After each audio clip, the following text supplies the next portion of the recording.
ছিলাম। জি, আপনাকে ধন্যবাদ। যে আরিফ জেব থেকে আপনি যদি সংক্ষেপে একটু কয়েকটা পয়েন্ট বলতে চেয়েছিলেন প্লিজ। প্রথম কথা হচ্ছে আমি একটু মাহিবি চৌধুরীর কথা দিয়ে শুরু করতে চাচ্ছি। মাহি ভাই যেটা বলেছিলেন যে এখানে অনেক সাংগঠনিক একটা ব্যাপার হয়েছে, গণজাগরণ মঞ্চের দলীয়করণের প্রশ্ন, এবং এখানে ওনাদেরকে ডাকা হয় নাই। আমি নিজে ব্যক্তিগতভাবে মাহিবি চৌধুরীকে পার্সোনালি এখানে দেখেছি, এটা আমি মানি, কিন্তু ওইখানে ওনার যে সংগঠন ব্লু ব্যান্ড কল, যেটার একটা পরিচয়, ওইভাবে দেখিনি। ওইখানে যারাই গণজাগরণ মঞ্চে সাংগঠনিক ভাবে ছিলেন, বিভিন্ন ফিল্ম সোসাইটি, ছাত্র সংগঠন, এরা গেছেন।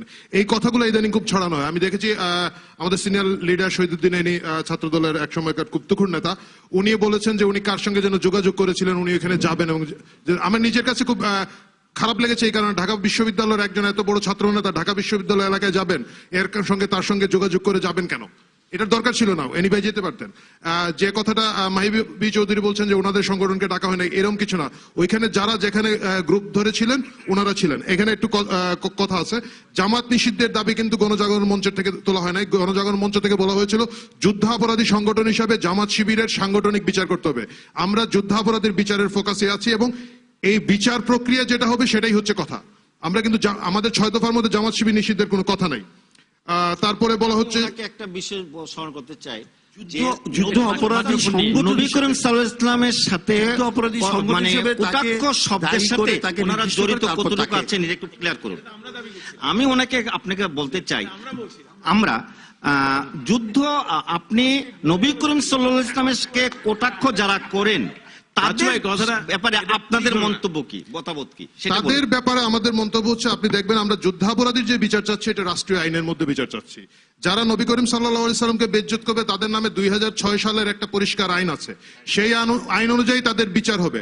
এখন সরকার যদি তাদেরকে ধরলো না কিনা সেটা বলেন, সেটা নিয়ে কোনো ধরনের সন্দেহের অবকাশ তো নাই। এটা তো আপনি গায়ের জোরে আমাকে চাপাচ্ছেন। গণজাগরণ মঞ্চে প্রেস কনফারেন্স করে গণজাগরণ মঞ্চের প্রেস কনফারেন্সটা আপনি খেয়াল করেন। গণজাগরণ মঞ্চ 6টি প্রশ্ন তুলেছে সরকারের কাছে, যে এই যে এদের মধ্যে ধরা হচ্ছে এমন লোক আছে তার লেখার মধ্যে 2টা কমেন্ট 5 জন পঠিত, সেই লেখাটা ধরে নিয়ে এসে একটি জাতীয় পত্রিকায় আপনি অনেক লোকের সামনে তুলে দিয়ে এই যে নবী করিম সাল্লাল্লাহু আলাইহি সাল্লামের বেজ্জতি কথাবার্তাগুলা আরো বেশি মানুষকে জানালেন। এইগুলার বিচার না করে সরকার খণ্ডিতভাবে কেন বিচার করছে? সরকার ইউটিউব বন্ধ করে দিয়েছে। আপনি জিনিসটা খেয়াল করবেন, ইউটিউবে নবী করিম সাল্লাল্লাহু আলাইহি সাল্লামের বিরুদ্ধে একটি অত্যন্ত নোংরা ভিডিও তোলা হয়েছিল, ইউটিউব বন্ধ করে দিতে পারে সরকার। একইভাবে যদি এই কাহিনীটা হয়ে থাকে, তাহলে যারা এটা প্রচার করে বৃহত্তর মুসলিম সমাজকে, দেশের 16 কোটি মুসলমান মানুষের মনে আঘাত দিচ্ছে, তাদের এটা কেন করা হলো না? পরিস্থিতি হয়েছে, আমরা এই জায়গাটা আছি। আমি 2টা প্রশ্ন করতে চাই মাওলানা আব্দুর রব ইউসুফী, আমাদের মুরব্বী, ওনার কাছে। নাম্বার 1, উনি এটা একটা বোধহয় বাচ্চুভাই করেছেন, যে আমি মুসলমান, আমাকে নাস্তিক বানিয়ে আমার ছবি টাঙ্গিয়ে আমার জীবনের নিরাপত্তাহীন করে ওনারা আমার নামে কেন মিছিল করেন, বা এরকম অনেকের নামে। একজন মুসলমানকে নাস্তিক বলা ইসলামের দৃষ্টিতে সঠিক কিনা না, আমি একজন আলেমকে পেয়েছি, আমি ওনাকে এই প্রশ্নটা করতে চাই। এটা হচ্ছে আমার একটা কথা। আর দ্বিতীয় হচ্ছে যে ওনাদের 13 দফা দাবিতে আমি দেখলাম 6 নম্বরে একটা জিনিস আছে, যেমন সরকারিভাবে কাদিয়ানীদেরকে অমুসলিম ঘোষণা করতে হবে। আমি ইসলাম সম্পর্কে এত বেশি জানি না, কাদিয়ানীরা মুসলিম ও মুসলিম এটা আলেম সমাজ সিদ্ধান্ত নেবেন। কিন্তু মওদুদিবাদের যে ভ্রান্ত ধারণার মাধ্যমে আমাদের ঈমান আকীদাকে ক্ষতি করা হচ্ছে, এই বিষয়ে হেফাজতে ইসলামের বক্তব্য কি? জি, আপনাকে অনেক ধন্যবাদ। আমরা যাব আপনার কাছে, তার আগে এখানে অনেকগুলো প্রশ্ন জমে এসেছে, আমি একটু শওকত ভাইয়ের কাছে জিজ্ঞেস করবো, আপনি যদি এগুলো উত্তর দেন একটু প্লিজ। আমার কাছে আসবো, অবশ্যই আসবো। আমার কাছে একটা বিষয় একটু খটকা লাগছে। আজকে আমাদের গোল টেবিলের আলোচনার শিরোনাম কি? যে রাজনীতি কি ফায়দা হাসিলের স্বার্থে, আরেকটা কি না জনগণের জন্য, জনগণের স্বার্থে। আমার মনে হয় আমাদের এই ধরনের আলোচনায় কোন প্রজাতন্ত্রের কর্মচারী কিন্তু অংশ নিতে পারেন না। ইসলামী ফাউন্ডেশনের ডিজি কিন্তু প্রজাতন্ত্রের একজন কর্মচারী। আপনি রাজনৈতিক বিষয়ে টকশোতে কিন্তু সরকারি কর্মচারীদের অংশগ্রহণ কিন্তু এটা কিন্তু সাংবিধানিক ভাবে, বা আমি বলবো যে আরটিভির বিচারেও কিন্তু এটা অনৈতিক কাজ। আমি আমার কথাটা আমি বলে নেই, আমি আপনার কোনো ব্যক্তি মতের কথা বলছি না। আপনি একজন সরকারের একজন ঊর্ধ্বতন কর্মকর্তা, আপনার কিন্তু কোনো রাজনৈতিক বিতর্কে বা টকশোতে বা প্রকাশ্য মতামত দেওয়া আপনার আইনের লঙ্ঘন। কিন্তু সরকারি কর্মচারীর নির্দেশিকা বা সেক্রেটারিয়েট ইনস্ট্রাকশন এটা লঙ্ঘন। দ্বিতীয়ত আপনি কোনো যদি মন্ত্রী মর্যাদা হয়ে থাকেন আমার কোনো আপত্তি নেই, কিন্তু আপনি মন্ত্রী মর্যাদা না। দ্বিতীয়ত আপনি একটি রাজনৈতিক দল সম্পর্কে আপনার প্রকাশ্য মতামত দিচ্ছেন, কোনো প্রজাতন্ত্রের কোনো কর্মচারী কিন্তু কোনো রাজনৈতিক দল সম্পর্কে প্রকাশ্যে মতামত দিতে পারেন না। এটি আমি সবিনয় আমি এই বিষয়ে উল্লেখ করছি। দ্বিতীয়ত, যে শাহবাগ থেকে কোনো ইসলাম বিদ্বেষী প্রচারণা করা হয়নি এই কথাটি বলা হচ্ছে। স্বরাষ্ট্র মন্ত্রণালয়ের যে কমিটি হয়েছে সেই কমিটির কাছে আলেম সমাজ কয়েকজন ব্লগার সম্পর্কে প্রমাণ সহ তারা কাগজপত্র বা অভিযোগ সাবমিট করেছে এবং সেই কাগজপত্রের ভিত্তিতেই কিন্তু আমার যতদূর মনে পড়ে সরকার বলছে যে তাদের গ্রেপ্তার করা হয়েছে এবং যাদেরকে গ্রেপ্তার করা হয়েছে তারাও কিন্তু শাহবাগের গণজাগরণ মঞ্চের উদ্যোক্তা, কোন রাজনৈতিক দলের সদস্য বলে আমরা জানি না, আমি কিন্তু এটা উদ্যোক্তা প্রতিবাদ বলে- করছি, তারা কেউ উদ্যোক্তা নন। যাই হোক, আমি প্রথম দিকে হয়তো কেউ থাকতে পারেন, কেউ কেউ থাকতে পারেন হয়তো অত কিন্তু সহযোগী উদ্যোক্তা হতে পারেন। এখানে সেই কয়েক লক্ষ ভিত্তিতেই লোক কিন্তু গেছেন, কয়েক লক্ষ লোকের ধর্মবিশ্বাস না। দেখা যায় তো মঞ্চ না। এই কারণে যাদেরকে আমার কাছে গ্রেফতার মনে করা হয়েছে- তাদের কাউকে মঞ্চে দেখা গেছে বা তারা না। মঞ্চ প্রতিনিধিত্ব করেছেন, এই ধরনের কিন্তু ঘটনা নাই শকত ভাই। এরপরে যে আপনারা প্রতিবাদ করেছেন যে তাদের গ্রেপ্তারের প্রতিবাদ, এর মধ্যেও আমার মনে হয়েছে যে আপনাদের লোকগুলি হয়তো আপনারা প্রতিবাদ করেছেন, এটা আমার কাছে মনে হয়েছে।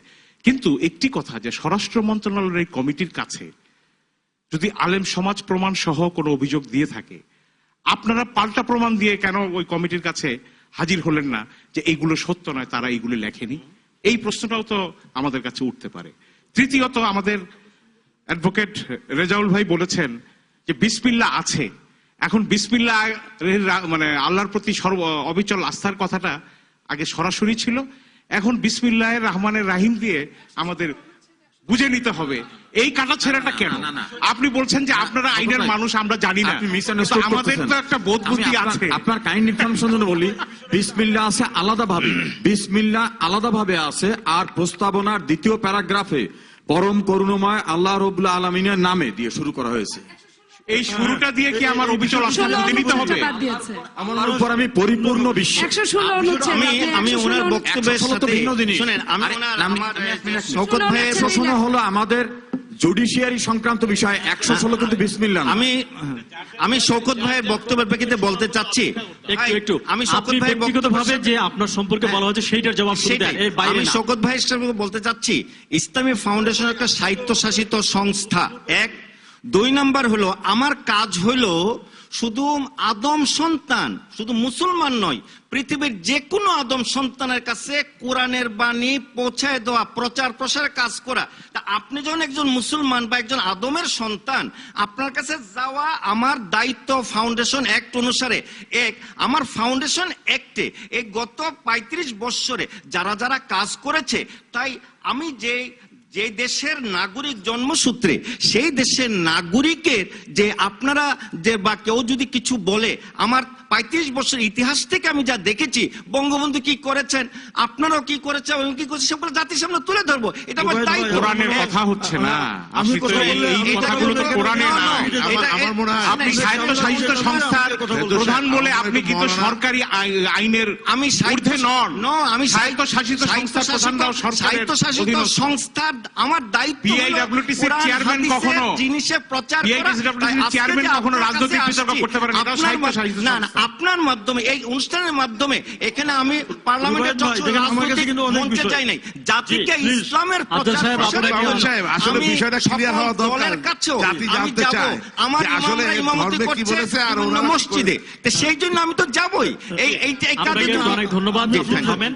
আমি একটু যাব মাওলানা আব্দুর রব ইউসুফি, অনেকগুলো প্রশ্ন এসেছে, আপনি যদি এগুলোর জবাব দেন। হ্যাঁ, একটু প্লিজ, আপনি আর বলবেন না প্লিজ, উনি কিছু কথা প্রশ্ন বলবেন আছে, আমার বিরুদ্ধে কিছু অভিযোগও আছে। প্লিজ আপনি বলেন। আমি এই কথাই শুরু করতে চাই যে এদেশে যুদ্ধাপরাধের জন্য আইন হয়েছে, ট্রাইব্যুনাল তৈরি হয়েছে, বিচার হয়েছে, ফাঁসি হয়েছে, যাবজ্জীবন হয়েছে। আলেমরা কোনো কথা বলে নাই, বিরুদ্ধে কোনো অভিযোগ উত্থাপন করে নাই। জামাত শিবির তার প্রতিবাদ করেছে, তারা আন্দোলন সংগ্রাম করেছে, রক্তক্ষয়ী আন্দোলন হয়েছে। আলেমরা কথা বলে নাই, কারণ আলেমরা মনে করে নাই যে যুদ্ধাপরাধ ইস্যুটা নিয়ে আমরা কথা বলি, দেশ তার আইনের গতিতে চলবে, সে আইন অনুযায়ী যা হবার সেটাই হবে। শাহবাগে যখন কাদের মোল্লার যাবজ্জীবন হলো, তার বিরুদ্ধে তার ফাঁসি চাই বলে সেখানে মঞ্চ স্থাপন করা হলো, সেখানে আলিম ওলামা কোনো কথা বলে নাই, তারা তাদেরটা করুক। আমরা কোন কথা বলেছি?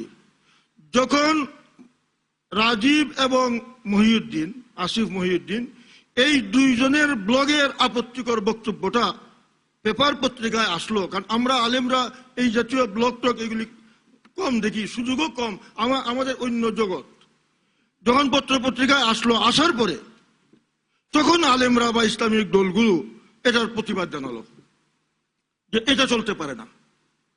সেই প্রতিবাদের পরও, এটা পত্র পত্রিকায় প্রকাশ পাওয়ার পরেও আমাদের মাননীয় প্রধানমন্ত্রী সেই রাজীবের বাসায় গিয়ে তাকে শহীদ বলে আখ্যায়িত করলেন।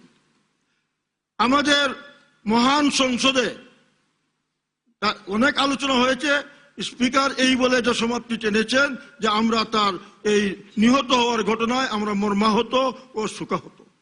আর এই গণজাগরণ মঞ্চ তাকে জাতীয় বীর হিসেবে আখ্যায়িত করলো।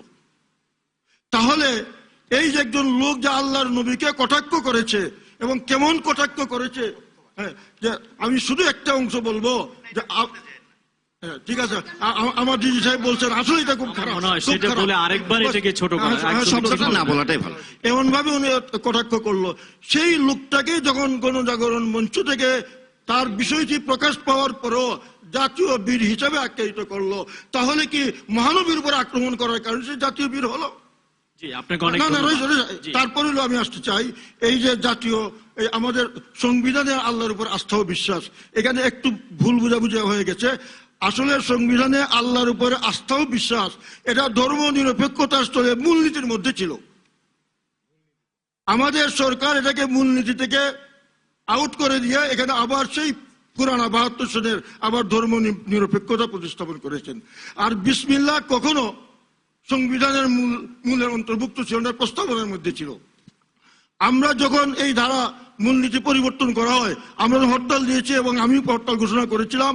আমি ব্যাখ্যায় বলেছিলাম যে বিসমিল্লাহ দিয়ে আল্লাহর উপর আস্থা ও বিশ্বাস এটা ঢাকা যাবে না, কারণ ওটা মূলনীতি। এখন ধর্ম নিরপেক্ষতা মূলনীতি, এটা যখন আদালতে চলে যাবে, চ্যালেঞ্জ করবে এই মূলনীতি দিয়ে, তখন এই সংবিধান আর বিসমিল্লাহ থাকবে না, সরকার এটাকে বন্ধ করতে হবে। আরো কিছু প্রশ্ন আমার উপর আসে। আচ্ছা, না একা বলে ফেললে হবে না, আরো অনেক প্যানেলিস্ট, আমি আবার আপনার কাছে আসবো। মাননীয় মন্ত্রী, আপনার কাছে জিজ্ঞেস করবো, আজকে যেরকম মতিঝিলে সমাবেশ থেকে কিন্তু বলা হয়েছে এটি একটা নাস্তিক সরকার, এবং বলা হয়েছে মাননীয় প্রধানমন্ত্রীর নাম ধরে যে তার দুগারে, সেই শব্দটা আমি বললাম না, কিন্তু আপনাদের স্বরাষ্ট্রমন্ত্রী আবার মতিঝিলের সমাবেশকে স্বাগত জানিয়েছেন সুন্দরভাবে শেষ করবার জন্য। তো এইটা যদি একটু বলেন যে স্ববিরোধী জায়গা হচ্ছে কিনা, প্লিজ।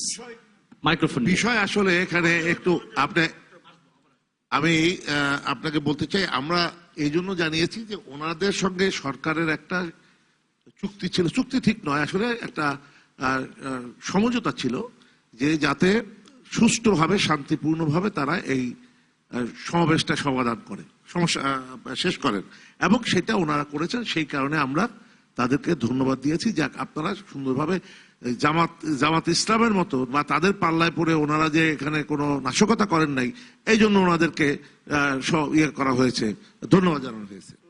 কিন্তু প্রশ্নটি হলো, পরিবেশটা আপনার সৃষ্টি করেছিলেন, আল্লাহ আমাদের হেফাজত করেছে। প্রশ্নটি হলো যে কথাটা বলেছেন, নাস্তিক এই সরকার, মুরতাদ এই সরকার।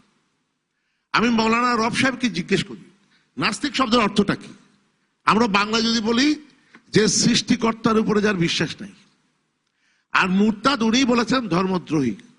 আমি যদি ওনাকে জিজ্ঞেস করি যে জননেত্রী শেখ হাসিনা মাননীয় প্রধানমন্ত্রী, উনি প্রতিদিন আমার জানা মতে 5 ওয়াক্ত নামাজ পড়েন, রোজা রাখেন এবং ধর্মীয় অনুশাসন পালন করেন, উনি সরকার। আমি একজন মন্ত্রী তার সরকারের, আমি 5 ওয়াক্ত নামাজ পড়ি, আমি রোজা করি। আমার বাবা তিনি একজন পরহেজগার ব্যক্তি ছিলেন, মাদারীপুরে মৌলানাদের নেতৃত্ব করতেন, আওয়ামী লীগও করতেন, মৌলানাদের, এবং 3 বার পার্লামেন্টের মেম্বার ছিলেন। এখন তাইলে কি আমিও তাহলে নাস্তিক? আপনি তো আমাকে সরকারকে, যখন শেখ হাসিনা সরকার নাস্তিক, তার মানে আপনি আমাকে নাস্তিক বলে দিলেন। কে কাকে নাস্তিক বলতে পারে? যে একবার আপনি বলেন, আমার কথা যদি মিথ্যে হয়ে থাকে আমি জানি না, যদি যে লা ইলাহা ইল্লাল্লাহু মুহাম্মাদুর রাসূলুল্লাহ পড়েছে একবার এবং বিশ্বাস করেছে, তাকে নাস্তিক আপনি বলতে পারেন কিনা? এক। তারপরে কি বলেছেন মাওলানা জুনায়েদ? তিনি বলেছেন যে মুনাফেক অর্থাৎ দ্বিমুখী। আমি যদি বলি আপনাকে সাক্ষী রেখে, যখন ৭১ টেলিভিশনের কর্মীদের উপরে হামলা হলো চট্টগ্রামে, যখন তাকে সাংবাদিক সম্মেলনে জিজ্ঞেস করা হলো যে আপনারা হামলা করেছেন, উনি বলে দিলেন যে উনি এটা ছাত্রলীগ করেছে। আমার প্রশ্নটি হলো, একজন মাওলানা, উনি যদি এইটা সত্য কথা বলা হলো না, ওনাকে কি বলবেন? আপনি বলেন, মিথ্যুক বলবেন? উনি কি তার মাওলানা, একজন মাওলানা আপনি কি মিথ্যা কথা বলতে পারবেন? অবশ্যই না। তাহলে মাওলানা মুনার জুনায়ের উনি কি করে, আমি আপনাদের সাক্ষী রেখে বলতে চাই, অবশ্যই উনি বলেছেন কি কালকে। করে সেখানে বললেন যে এই সেখানে ছাত্রলীগ করেছে? উনি থাকলে হয়তো এটা উত্তর দিতে পারতেন। তারপরে না, ওনাকে জিজ্ঞেস করবেন আমার তরফ থেকে। যদি মিথ্যা হয়, আমি আপনার মাধ্যমে আমার দর্শক ভাইদের কাছে বলতে চাই, আমি এই জন্য তওবা করব। আর যদি সত্য হয়, তাহলে ওনাকে জনগণের কাছে তওবা করতে হবে যে আমি মিথ্যা বলেছি, সেই জন্য আমি জনগণের কাছে ক্ষমা চাই। আর আজকে কি বলেছেন? মুনাফেক। কাকে? শেখ হাসিনাকে। শেখ হাসিনাকে মুনাফেক বলা আপনি কি করে বললেন? কি করে মুনাফেক বললেন? আমি বুঝলাম না। শেখ হাসিনা আপনাদের সঙ্গে যে কথা দিয়েছে, যে কথাগুলো ডিজি সাহেব এতক্ষণ বললেন, আমি জানি আমার অত্যন্ত প্রিয় ব্যক্তি শওকত মাহমুদ, দল মতের বিষয় না, এটা আমাদের একটা ব্যক্তিগত সম্পর্ক। উনি একটু আহত হবেনই, কারণ সত্য কথাগুলো ওনার মাধ্যমে যখন বেরিয়ে আসতে, তখন উনি একটু আহত হয়ে ওনাকে আক্রমণ করতেই পারেন, সেটা অত্যন্ত স্বাভাবিক। শাহজাহান ভাই খুব সুন্দর আলোচনা করতেছিলেন। আমি তো শেষ সংবিধানের প্রতি শ্রদ্ধাশীল বলেই আমি এই কথাগুলো বলেছি। দাদা, ওনার উৎপত্তি হয় না, শাহজাহান ভাই আমার জাতীয় সেজন্য কর্তব্য পালন করে এখানে হাজির হয়েছে। শাহজাহান ভাই কিন্তু অনেক তারপরে গুরুত্বপূর্ণ বিষয়টা কথা হলো, বলছিলেন, কিন্তু অনেকগুলি বিষয় আপনারা কিন্তু একটা আমার কথা কাছে বলেছেন, সংশ্লিষ্ট। মুক্তিযুদ্ধ আর ইসলাম মুখোমুখি। কে বলেছেন? মির্জা ফখরুল। কেন বলেছেন? কারণ এই ধর্মকে কাজে লাগিয়ে, এই ধর্মকে নাম করে আপনি এটা সাক্ষী দেবেন, এই ধর্মকে কথা বলে আমার দেশে ৩০ লক্ষ মানুষকে হত্যা করা হয়েছে কিনা, এই ধর্মের কথা বলে, গনিমতের মাল বলে আমার মনি আপার মতো তৎকালীন এই যুবতীদেরকে পাকিস্তান সেনাবাহিনীর হাতে তুলে দেওয়া হয়েছে কিনা, এবং এই কথাগুলো আপনার ইসলামের কথা বলেই তখন এই কথাগুলো বলা হয়েছে। যদি না হয়ে থাকে, আপনি তাদেরকে আরেকটা কথা, এটা তো আপনি আপনার ওয়াইফের কথা বলতে পারতেন, বাচ্চার কথা বলতে পারতেন, বলতেন আমার মেয়ের মতো যুবতীদেরকে এই কাজ করছে, এটা বলতেই পারতেন। আপনি বলেন এখন, যদি ভুল হয়, জাতি শুনছে, আপনি বলেন যে আমার মেয়ের মতো যুবতীদেরকে আমার মনে হয় আপনি কত sorry বলা অত্যাচার উচিত। করেছে, বলেন। এটা sorry বলা উচিত, উনি sorry বলেছেন। তৎকালীন যুব আপনি অনেক আমার দুঃখ প্রকাশ মাহমুদ, করেছেন। তৎকালীন না, না, মাহমুদদের মাঝে- বলেছি, ভাই মাঝে- এটা তুই বাইট কর। আইন সবার জন্য সমান। আচ্ছা, তারপরে আসেন ভাই, বিষয় কিন্তু ভাই অনেক একটা থেকে জিনিস। যাবে, অনেক শোনেন, প্রশ্ন শোনেন, আমার কাছে আরো আপনি রয়ে গেছে। পত্রিকায় দেখেছেন ব্লগাররা কথা বলেছে। আপনি কি পত্রিকায় এই জিনিসটা দেখেননি? দৈনিক কালের কণ্ঠ 21/5/2013 তারিখে অনলাইনে শিবিরের অবাধ মিথ্যাচার, এটা আপনি দেখেননি? এটা কি দেখেননি যে এখানে যে আমাদের একজন জামাতের লোক, তারা বলে দিল মক্কা শরীফের ইমাম সাহেব তিনি সাইদির জন্য, মানব মুক্তির জন্য গিলাপ টানিয়ে করেছেন, তার বিরুদ্ধে আপনি কথা বললেন না কেন? তার বিরুদ্ধে কেন বললেন? আপনার কিছু এই জবাবগুলো আমি আপনাকে ওটা চাই। মানববন্ধন যদি না করছে দেন, বললো। তাহলে আমি বুঝবো সেই মানববন্ধনের তার বিরুদ্ধে সে কাবা শরীফকে অপমান করেছে, সে ধর্মকে অপমান করেছে, সে আল্লাহর প্রতি অনাস্থা স্থাপন করেছে, তাকে কেন আপনি নাস্তিক জি, বলবেন? মাননীয় মন্ত্রী মহোদয়, যদি অনেক না ধন্যবাদ। কল্পনা থাকেন, আমি একটু তাহলে আমি মাহিবী বলবো চৌধুরী